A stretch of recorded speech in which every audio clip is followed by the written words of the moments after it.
Ayan na naman tayo. Ito na naman, simula na naman everyone kaming dalawa ni ate. Natawanan lang po. Tinatawanan lang po namin. Stressful. We need to be relaxed everyone, ng bonggang-bongga. Pangatlong So ngayon lang po nagkaroon ulit ng siren alert starting kahapon. So, yan.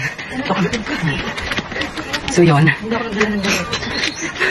Yan. So pagka ganyan po ang alert, kayo agad ay tatakbo na agad po sa bomb shelter. Yun. Buti na naasikaso ko lahat ang aking ala. Oo. Nagpalit pa ako ng damit. At ako lang akala ko nga ako tutulog na. Tutulog mo na papahinga. At akala ko may mamaya pa. Ay hindi pa pala. Diyos ko.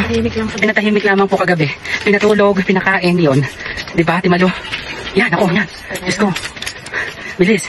Kami malapit na. So nakukuha naman namin po yung 1.5 minute na pagtakbo doon sa bomb shelter.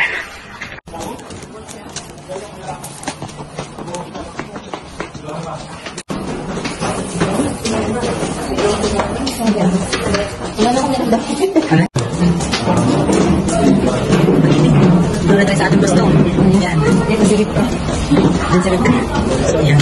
Wala, may bukas na ito na. Wala pa ulit ang bukas na. Diba? Pati mga aso. Kasali pati mga aso. So, yan. Nasa flower. Narito kami sa may area. So, ang dami ng tao. Pati mga aso. At kami naman Pilipino dito everyone. Dito sa Bangkok. At mas dumami ang tao ngayon ng bongga-bongga. Yan, meron pang aso sa ulang ko.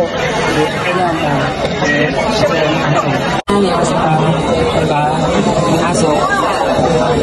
Diba? Pikit ng aso, diba? Bongga. Nung pati aso kasama. Malo. Tapos na ang 30 minutes. Diba? Tapos na ang 30 minutes at kakakain natin ulit. Kailangan alalayan po si Ate Malo. Special treatment po si Ate Malo lagi. Special child. Special. Uy, shout po si Gemini. Gemini. Sino yan?